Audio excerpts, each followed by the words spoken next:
Are you comfortable in English or Hindi language? Sir Hindi language sir. Hindi language, okay. So, आप जैसा कि आपको पता है कोविड का समय चल रहा है जी सर। और इसलिए आपकी कुर्सी हमसे काफ़ी दूर रखी गई है जी सर। ताकि आपको किसी प्रकार का कोई प्रॉब्लम ना हो। जी सर। और बात करते समय हम लोग मास्क हटा लेते हैं, अदरवाइज मास्क लगा लेते हैं। जी। आप अगर मास्क में कंफर्टेबल हैं तो उसमें कंटिन्यू कीजिए, अगर मास्क हटाना चाहें तो आप हटा सकते हैं, दूरी काफ़ी है। जी। ये आप देख लीजिए। जी जी सर। हटाना चाहेंगे? जी सर। Yes please. आपको कोई सिम्टम कोविड-19 का तो नहीं? No sir. Thank you. बताइए आप अपने आप को किस प्रकार से परिभाषित करेंगे, परिचय देंगे, उसमें बस इतना ही ख्याल रखिए कि उसमें आपकी जाति का, धर्म का, संप्रदाय का उल्लेख न हो और इसके बाद आप अपना एक संक्षिप्त परिचय दें ताकि बोर्ड को आपकी व्यक्तित्व परीक्षण में उस परिचय का आपको उपयोग किया जा सके। प्लीज़। सर मेरा नाम विशाल है और मैं मूलतः मथुरा जनपद उत्तर प्रदेश का रहने वाला हूँ। मैंने अपनी ग्रेजुएशन सर बीएसए कॉलेज महाविद्यालय मथुरा से, बीए पॉलिटिकल साइंस और इकोनॉमिक्स विषय में आगरा विश्वविद्यालय से जो संबद्ध है उससे की सर। उसके बाद सर मैंने एमए किया इकोनॉमिक्स में केआर डिग्री कॉलेज, वो भी सर आगरा विश्वविद्यालय से ही संबद्ध है सर। 2018 के बाद मैंने सर 1 वर्ष एक एनजीओ में कार्य किया सर। उसके बाद फिर मैं तैयारी में सिविल सेवाओं की तैयारी में लग गया और उसके बाद सर मैंने 2018 का प्रयास दिया लोक सेवा आयोग का, अंतिम रूप से मैं चयन नहीं हो पाया उसमें साक्षात्कार देने के बाद। 2019 का ये मेरा दूसरा प्रयास है सर। ये सर मेरा संक्षिप्त परिचय है सर। तो आप पोस्ट ग्रेजुएट किस वर्ष की हैं? 2018 में? 18 में सर। और उसके पहले और उसके बाद से आप सिविल सर्विसेज की तैयारी कर रहे हैं? जी सर। ठीक। बताइए आप इकोनॉमिक्स आपका ऑप्शनल भी है? जी सर। और इकोनॉमिक्स में आप पोस्ट ग्रेजुएट भी हैं? जी सर। और पॉलिटिकल साइंस भी आपने बीए के लेवल तक पढ़ा? जी जी सर। बताइए आपको बजट बड़ा इम्पोर्टेंट चीज़ होता है इकोनॉमिक्स और इकोनॉमी में। जी सर। और उसका बेस हमारा पॉलिटिकल साइंस कॉन्स्टिट्यूशन है। जी सर। बताइए कॉन्स्टिट्यूशन के किस भाग में जी हमारी एक चुनी हुई सरकार को केंद्र और राज्य जी अलग अलग बजट पेश करने का, जिसमें हम उसे एनुअल फिनेंशियल रिपोर्ट कहते हैं, आवश्यक है? जी सर। सर भाग 5 है संविधान का और आर्टिकल 112 में एनुअल फाइनेंशियल स्टेटमेंट है। उसमें दिया गया है कि there will be an annual financial statement laid down in the parliament every financial year sir. Article 112 में केंद्र को ये कॉन्स्टिट्यूशन में प्रोविजन है बजट के लिए sir. But I have asked also about state provisions किस पार्ट में है और किस आर्टिकल में? सर पार्ट 6 है, स्पेसिफिक आर्टिकल शायद मुझे sir So why president has been considered as a person responsible to put annual financial report in parliament? राष्ट्रपति से क्यों अपेक्षा की गई संविधान में कि वो आपको संसद के पटल पे आपको बजट को रखेंगे?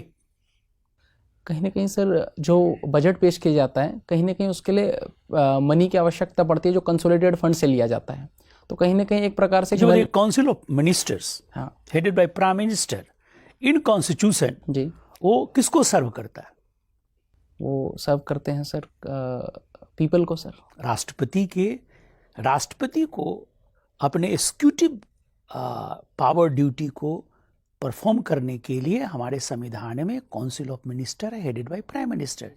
तो जब एग्जीक्यूटिव हेड हैं तो उन्हीं को करना पड़ता है। अच्छा बताइए इसके बावजूद कभी भी राष्ट्रपति स्वयं आपको बजट प्रस्तुत फिजिकली संसद में नहीं करते, लोकसभा में नहीं करते। इसके पीछे क्या तर्क? या तो प्राइम मिनिस्टर करते हैं या मिनिस्टर करते हैं, जनरली फाइनेंस मिनिस्टर करते हैं। तो बताइए इसके पीछे क्या लॉजिक है? सर मैं माफ़ी चाहूँगा सर, पता नहीं पाया सर। ये आपको नहीं पता? जब इकोनॉमिक सर्वे अभी रखा गया है, क्या है macro component of economic survey जो हमारे संसद में भी रखा गया है, उसके क्या क्या इंपॉर्टेंट फीचर्स हैं? सर इकोनॉमिक सर्वे 2 वॉल्यूम्स में आता है, वॉल्यूम 1 और वॉल्यूम 2 सर। वॉल्यूम 1 में वो आता है सर कि जो हमारी इस वर्ष की योजनाएं हैं, जो हमें जिन दिशाओं में काम करना है, चाहे एग्रीकल्चर हो, इंडस्ट्री हो। इकोनॉमिक सर्वे कौन आपको पब्लिश करता है? Who is responsible for publish economic? Ministry of finance, department of economic affairs sir. Yes. Thank you. Vishal, ji sir. अच्छा आपने पॉलिटिकल साइंस की पढ़ाई की है, जी सर, ग्रेजुएशन तक किया। ग्रेजुएशन किया है ना, ठीक है। अच्छा मुझे बताइए, हैरोल्ड जे लास्की का नाम सुना है? लास्की का नाम हैरोल्ड लास्की का नाम सुना है सर। सुना है। उनका एक स्टेटमेंट है, rights are those social conditions of life without which no man can seek to be at his best. जी सर। आप समझ पा रहे हैं स्टेटमेंट? एक मुझे इसका एग्जाम्पल देके बताइए, इस स्टेटमेंट से संबंधित एक एग्जाम्पल बताइए। सर जैसे कि राइट टू वोट है सर हमारे यहाँ आर्टिकल 326 में, जो हमें जब तक हमें वोट देने का अधिकार नहीं होगा तो हम अपना जो सामाजिक जीवन है उसका पूरा पोटेंशियल लेवल उसका यूज़ नहीं कर पाएंगे सर। कैसे? सर हम डेमोक्रेसी का पार्ट है तो हमारे पास ये अधिकार होना चाहिए कि हम सत्ता का परिवर्तन करा सकें। तो इसीलिए राइट्स का महत्व विशेष कर दिया गया है कि राइट्स चाहे वो अपना रिलीजन का हो, चाहे वो वोटिंग का राइट हो, या असेंबल होने का राइट हो, या इक्वालिटी का हो, तो वो हमारे पास रहेगा, तभी हम अपना जीवन एक डिग्निफाइड रूप से जी पाएंगे सर। ठीक है, बहुत अच्छा। अच्छा ये बताइए, आपने निगेटिव राइट और पॉजिटिव राइट के बारे में सुना है? जी सर। इंडियन कॉन्स्टिट्यूशन से एक राइट के बारे में बताइए जो निगेटिव राइट है। Sir negative right, right to life and liberty sir. Right to life and liberty is a negative right? मतलब सर उसमें क्या तर्क है आपका? आर्टिकल 21 में सर जैसे प्रोसीजर एस्टैब्लिश्ड बाय लॉ की बात करते हैं सर, हाँ, तो उसमें सर व्यक्ति को इतने अधिकार दिए गए हैं, चाहे वो आपका प्रोविजन हो मूवमेंट इसका। नेगेटिव राइट्स वो राइट्स होते हैं सर जो गवर्नमेंट से थोड़े से अगेंस्ट होते हैं और इंडिविजुअल राइट्स को ज़्यादा प्रेफरेंस देते हैं as compare to social rights के। अच्छा ये मुझे बताइए, जनरल विल के बारे में सुना है आपने? नहीं रूसो का जनरल विल। नहीं सर। हॉब्स के बारे में पढ़ा हो, लॉक के बारे में पढ़ा हो? पढ़ा था, नाम याद आ रहे हैं पर काफ़ी समय, 3-3.5 साल का समय हो गया सर, तो अच्छा, रिमाइंड नहीं हो पा रहा है। रॉल्स के बारे में सुना है आपने? रॉल्स थ्योरी ऑफ जस्टिस नाम सुना है सर। ठीक है। अच्छा उसमें वेल ऑफ इग्नोरेंस की एक बात कही गई है, उन्होंने जिस तरीके से इस थ्योरी को प्रोपाउंड किया, एक कॉन्सेप्ट है वेल ऑफ इग्नोरेंस, वो सुना है? नहीं सर। चलिए छोड़िए, मुझे ये बताइए कि अभी जो किसानों का आंदोलन चल रहा है अभी, और जो 26 जनवरी की जो दुर्भाग्यपूर्ण घटना हुई, पुलिस के बारे में कहा जा रहा है, कई लोग उसको अप्रिशिएट भी कर रहे हैं, पुलिस ने एक्शन नहीं लिया। क्या आपको लगता है कि ये जो हमारी सॉफ्ट जो इमेज है ये उसी का एक अगला चरण है? अगर कोई आइकॉनिक मॉन्यूमेंटल बिल्डिंग को क्षति पहुंचाने का काम कर रहा है, चाहे कोई भी हो, तो उसने कानून को हाथ में लिया, पुलिस ने फिर उनके ऊपर मतलब जवाबी कार्रवाई क्यों नहीं की, उसको प्रोटेक्ट करने? आप देखिए कि किस तरीके से वैंडलाइज किया, पूरा डैमेज किया हुआ। अगर जो विजुअल्स जो टीवी पे दिखाई जा रहे हैं वो डिस्टर्बिंग विजुअल्स हैं, तो आपको लगता है कि पुलिस के पार्ट पे थोड़ी सी चूक हुई? सर मैंने वो व्यक्तिगत रूप से वीडियोस भी देखे सर, और मेरा ये निष्कर्ष निकाला सर, उस दिन जैसे 26 जनवरी की डेट थी और दोनों ही महत्वपूर्ण घटनाएं थी। एक तो 26 जनवरी की परेड की थी तैयारी, उसमें हमारा बहुत सारा पुलिस बल लगा हुआ था, और पुलिस बल दूसरा ही ट्रैक्टर रैली जो चल रही थी। तो मैंने ये निष्कर्ष निकाला, एक तो पुलिस बल की हमारे पास कमी थी उस दिन, क्योंकि आधे से ज़्यादा लोग उस तरफ लगे हुए थे सर। और मैंने विजुअल्स देखे तो वहाँ पर सर संख्या जो प्रोटेस्टर्स की थी वो इतनी ज़्यादा थी, और उनके पास सर वेपन्स थे, और हमारे जो कांस्टेबल्स थे सर उनके पास केवल और केवल डंडे थे सर, ना ही उनके पास कोई वेपन था अपने प्रोटेक्शन के लिए।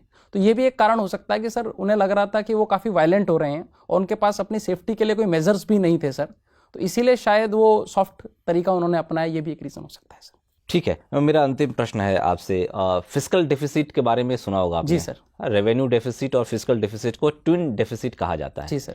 मुझे, आपने इकोनॉमिक्स की पढ़ाई की है, फिस्कल डेफिसिट को एक साधारण भाषा में समझाइए, होता क्या है? सर फिस्कल डेफिसिट को हम साधारण भाषा में समझे तो वो होता है बोरोइंग के बराबर। आपका कितना उधार मांगा, यानी total expenditure minus total receipt excluding borrowing. यानी आपने टोटल मान लो, अगर मैंने 100 रुपये का बजट बनाया है, 100 रुपये का मान लो मेरा खर्चा है, और उसमें मैंने 3 रुपये यदि कहीं बोरोइंग किया है, चाहे वो विदेश से मांगा हो, IMF से मांगा हो, किसी कंट्री से बोरो किया हो, तो वो जो बोरोइंग है मेरा 3 रुपये का, तो मैं बोलूँगा कि मेरा जो फिस्कल डेफिसिट है इस साल वो 3% रहा। ठीक है, 100 रुपये आपने ठीक है, 3 रुपये की आपने बोरोइंग की है जी। अच्छा ये बताइए, डेब्ट इंस्ट्रूमेंट से जो पैसा आप रेज करते हैं, क्या उसको फिस्कल डेफिसिट के कैलकुलेशन में कहीं ऐड करते हैं या फिर घटाते हैं?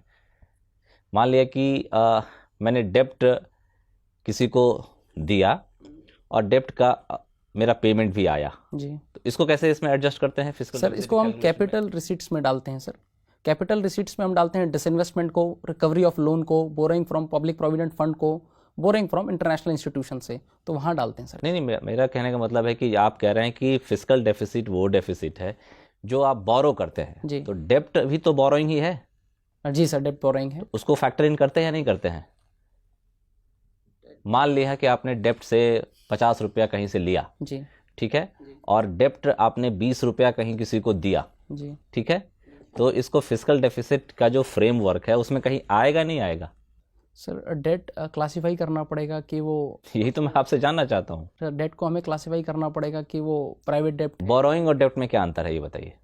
बोरोइंग सर एक प्रकार से हम मेजरली यूज़ करते हैं पब्लिक एक्सपेंडिचर के लिए, और डेप्ट किसी प्राइवेट फाइनेंस के लिए भी हम यूज़ कर सकते हैं। जैसे मेट्रो के लिए मान लो जो प्रोजेक्ट चल रहा है हमारा, इसका Bombay to Ahmedabad high speed train का, तो उसके लिए हमने डेट लिया वो जापान से, तो उसको हमने फिस्कल डेफिसिट में नहीं काउंट अच्छा, डेप्ट ठीक है, तो अब आप सही डेफिनेशन पे पहुंचे हैं, ठीक है। तो डेप्ट को हम लोग काउंट नहीं करते, जो आया इनकमिंग और आउटगोइंग वो बिल्कुल फैक्टर इन नहीं करते हैं। केवल बोरोइंग्स को, मतलब एक साल की जो लाइबिलिटी होती है ना, देने की जो लाइबिलिटी है, उसको हम फिस्कल डेफिसिट में काउंट करते हैं एक फिनेंशियल ईयर में, जी ठीक है। और ये बता दीजिए मुझे कि अगर डेप्ट हम लेते हैं तो वो कंसोलिडेटेड फंड ऑफ इंडिया का पार्ट होता है या नहीं होता है?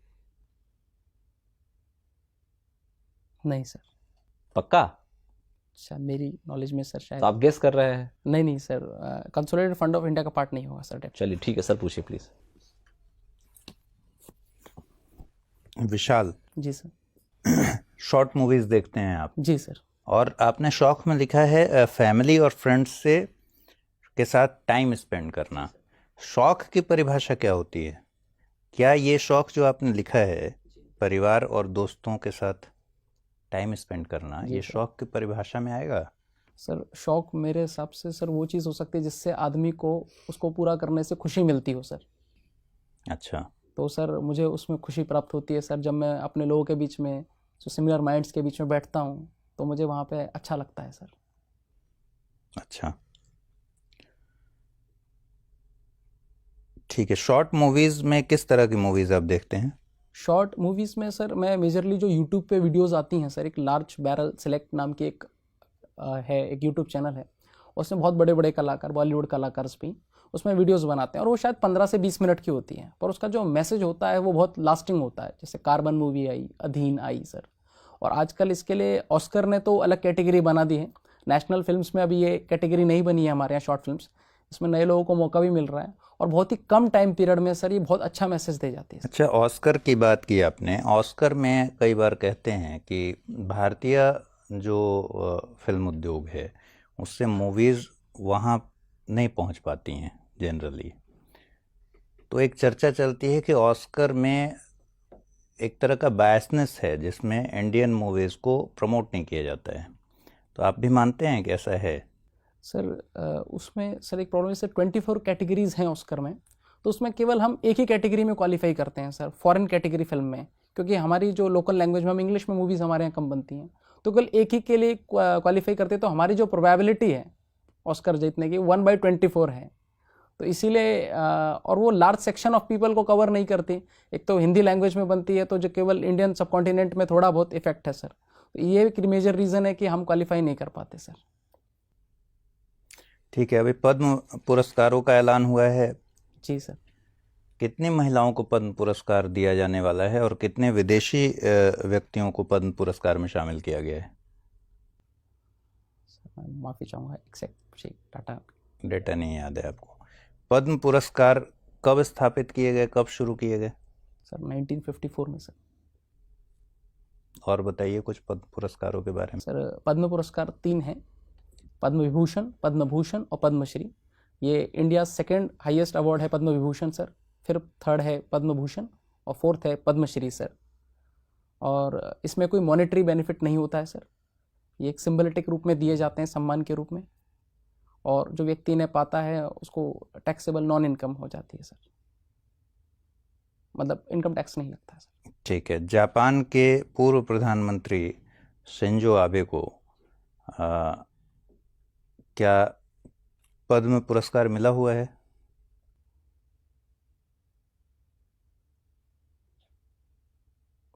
सॉरी सर, मैं माफ़ी चाहूँगा सर, मुझे नहीं है आपको भी आइडिया। ठीक है, इकोनॉमिक सर्वे में इंडिया ने 4 पिलर स्ट्रेटजी अपनाया है। ये 4 पिलर स्ट्रेटजी क्या है? इकोनॉमिक सर्वे तो आपने ज़रूर पढ़ा होगा, आप इकोनॉमिक्स के छात्र हैं ना। तो 4 पिलर स्ट्रेटजी के बारे में उसमें चर्चा है। वो 4 पिलर स्ट्रेटजी क्या क्या है, कंपोनेंट्स क्या हैं? Sir demography, demand, vibrant economy और इंफ्रास्ट्रक्चर सर। ये सब आपने पढ़ लिया है या आप अंदाज़ा लगा रहे हैं? नहीं सर, लास्ट ईयर मैंने शायद पढ़ा था सर इसमें। इकोनॉमिक सर्वे लास्ट ईयर चुका है ना? हाँ सर, वो आया, कल ही आया है सर। हाँ, तो आपने मैंने पढ़ा है? ओवरव्यू देखा उसका, पूरा नहीं पढ़ा सर। 500 पेजेस का था सर, तो थोड़ा समय नहीं मिल पाया।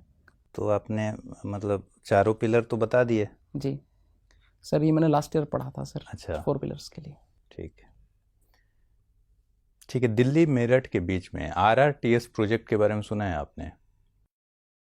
Sir rapid roadways transit system. हाँ, ये क्या है? ये क्या मेट्रो रेल जैसा ही है या कुछ अलग है?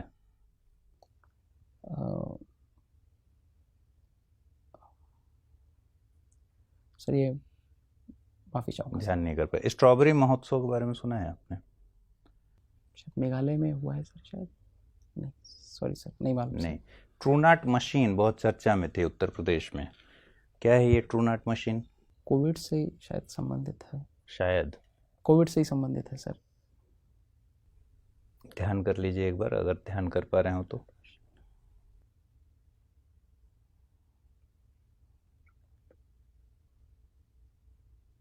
कोविड टाइम्स में ही मैंने नाम सुना था सर, ट्रूनेट मशीन का। बट ध्यान नहीं कर पा रहे हैं। मुझे लग रहा है कि ट्यूबरकुलोसिस से संबंधित है ये ट्रूनेट मशीन। हो सकता है सर, मैं माफ़ी चाहूँगा सर। नहीं है अवेयर। ठीक जी। है।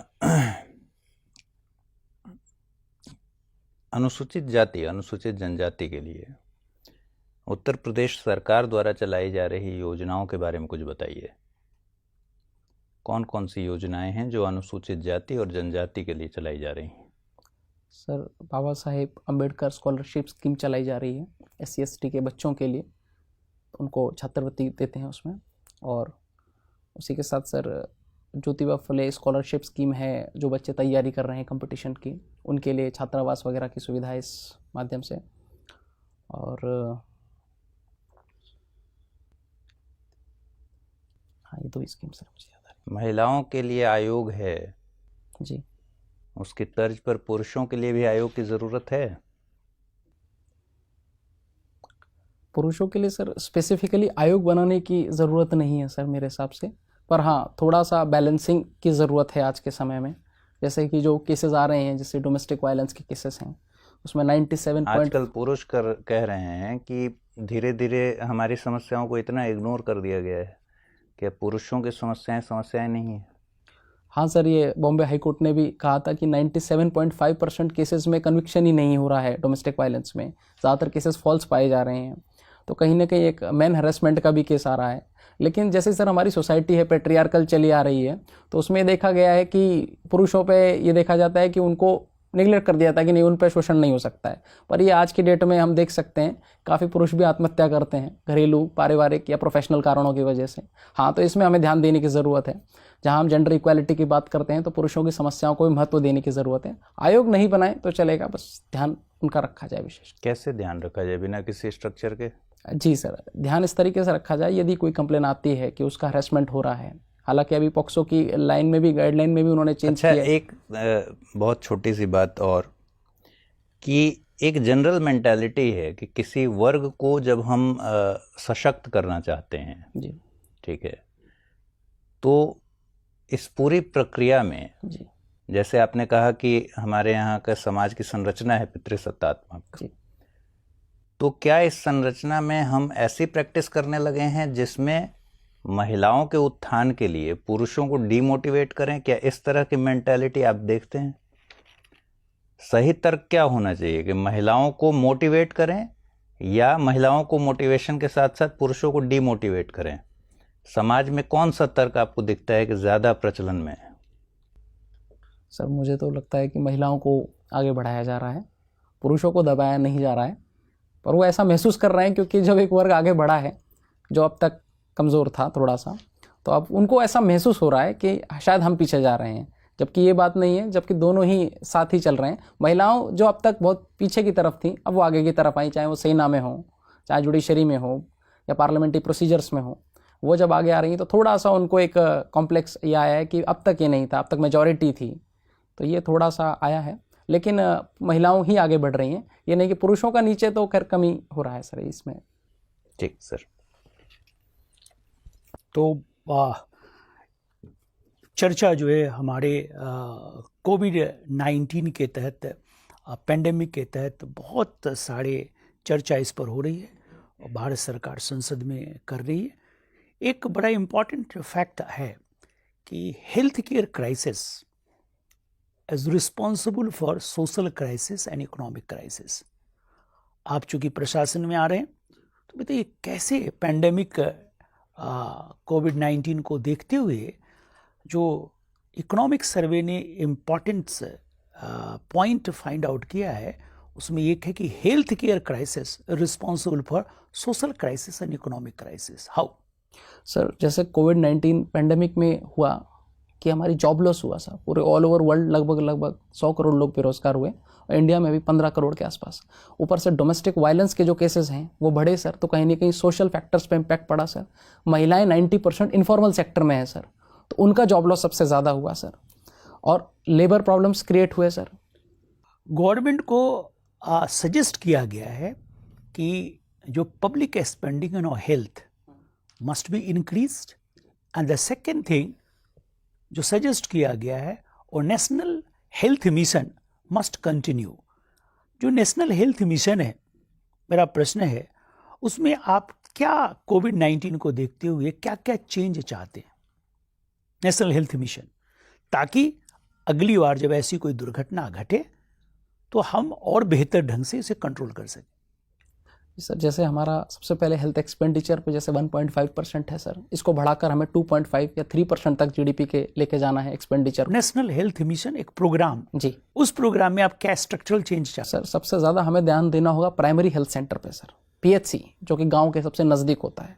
लोगों को ज़्यादा से ज़्यादा अवेयर किया जाए, हाइजीन के बारे में बताया जाए, क्योंकि ये जो बीमारियां आ रही हैं कम्युनिकेबल या, तो ये आती हैं सर एलोपैथी के अलावे जी। बहुत सारे हमारे देश में पैथी हैं ट्रेडिशनली, उसका नेशनल हेल्थ मिशन में किस प्रकार से प्रचार प्रसार किया जाए जी ताकि यूनिवर्सल हेल्थ सर्विस मिल सके, कैसे प्रचार प्रसार किया सर, जैसे कि जो हमारा जो आपको होम्योपैथिक है, आयुर्वेदिक है, इसको कैसे प्रचार प्रसार किया? जैसे आयुर्वेद, यूनानी, होम्योपैथी, सिद्ध, इनको हम यूज़ कर सकते हैं। जो हमारे BHMS या BAMS जो कोर्सेज हैं, उनको गवर्नमेंट ने परमिशन भी दी है नेशनल मेडिकल कमीशन से कि 6 महीने का एक ब्रिज कोर्स करा के उनको, हमारे पास जो डॉक्टर्स की डिफिशिएंसी है रूरल एरियाज़ में, ताकि उन्हें हम वहाँ पोस्ट कर सकें। खासकर देखा गया है कि जो लोग MBBS वगैरह करते हैं रूरल पोस्टिंग्स के लिए तैयार नहीं होते, तो उनको हम प्रोवाइड कर सकते हैं, एक ऑल्टरनेटिव दे सकते हैं। एक महत्वपूर्ण डेटा ये आया है कि देखिए जो PMJY है उसको जिन जिन स्टेट ने अडॉप्ट किया उनका इन्फेंट मोर्टालिटी रेट 20% डिक्लाइन कर गया, जी सर। जैसे यूपी बिहार है। जी सर।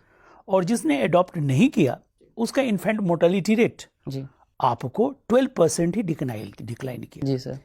बताइए इस कारण से JRY जिसने अडॉप्ट किया नहीं किया, उससे एक हद तक सोशल डिफरेंसेस, इकोनॉमिक डिफरेंसेस और रीजनल इम्बैलेंसेस पैदा हो रहा है। जी सर। इसे रिमूव करने के लिए क्या करना चाहिए? सर हमें कोऑपरेटिव फेडरलिज्म को बढ़ाते हुए, खासकर जो स्टेट्स हैं जैसे वेस्ट बंगाल ने लागू नहीं किया है सर, हमें उन्हें कॉन्फिडेंस में लेना चाहिए कि ये लोगों के वेलफेयर के लिए है सर, क्योंकि अगर आप किसी व्यक्ति का हेल्थ नहीं अच्छा रहेगा तो वो GDP में कंट्रीब्यूशन। क्या आप समझते हैं कि ऐसी योजना को किसी के चॉइस पे नहीं छोड़ना चाहिए? जी सर। इसे कंपलसरी लागू किया जाना चाहिए, और जो नहीं लागू किया जाता उसे कॉन्स्टिट्यूशनली उनके अगेंस्ट कार्रवाई करना चाहिए। सुप्रीम कोर्ट की क्या भूमिका हो सकती है इस संदर्भ में? सर इसमें सुप्रीम कोर्ट ये कह सकता है कि कुछ core of the core schemes बनाई जाएं जिनका इम्प्लीमेंटेशन, जो हम PMJY है जी, वो आपको वेस्ट बंगाल में भी लागू हो, उसमें सुप्रीम कोर्ट क्या कर सकती है? सर सुप्रीम कोर्ट में ये कह सकती है कि भाई ये एक राइट टू हेल्थ का मैटर है किसी व्यक्ति का, तो आर्टिकल 21 के अंदर उसे एनफोर्स कर सकती है, गाइडलाइन जारी कर सकती है स्टेट गवर्नमेंट के लिए कि भाई ये तो पब्लिक वेलफेयर का इशू है, इसमें तो कोई पॉलिटिकल पार्टीज का कोई विचारधारा आइडियोलॉजी का इशू नहीं है, ये तो सभी के लिए बेनिफिशियल होगा अगर ये लागू होता है। Thank you, your interview is over. जी sir. Now you can go please. Thank you sir. Thank you very much sir. Thank you sir. Please मैं कमेंट सर। Get please. धन्यवाद। Thank you sir. Thank you sir. Vishal, आप very dynamic vibrant student, very important for UPPCS कि आपको select करें।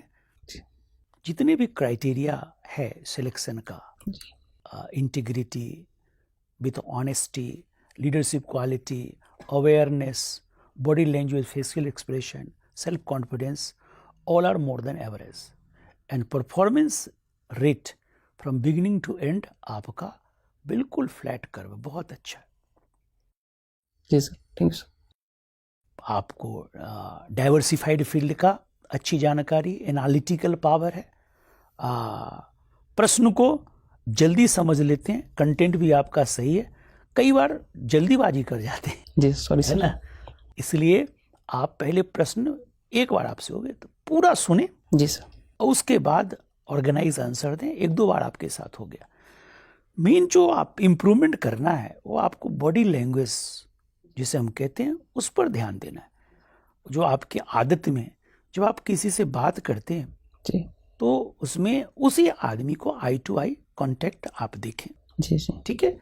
समय समय पर आप दूसरे मेंबर को देख सकते हैं, लेकिन आप डायगोनली देखते हैं। किसी से बात करें तो थोड़े समय के बाद आप डायगोनली देखते हैं और वो जो आपका आंख है वो आपको नीचे तिरछा होता है। जी जी so this is against the what decorum of conversation, number 1। Number 2, आप कई बार जो है अननेसेसरली, मतलब जहाँ पर स्माइल करना ही नहीं है, ऐसे बहुत अच्छा है स्माइलिंग, कई बार जो है गलत जगह पर आप स्माइल करते हैं। जी सर। इसको ध्यान से देखिए। जी सर। तीसरा चीज़ है, जब आप नहीं जानते हैं तो एक तो शुरू ही मत कीजिए, जी और शुरू करना भी है तो परमिशन ले लीजिए।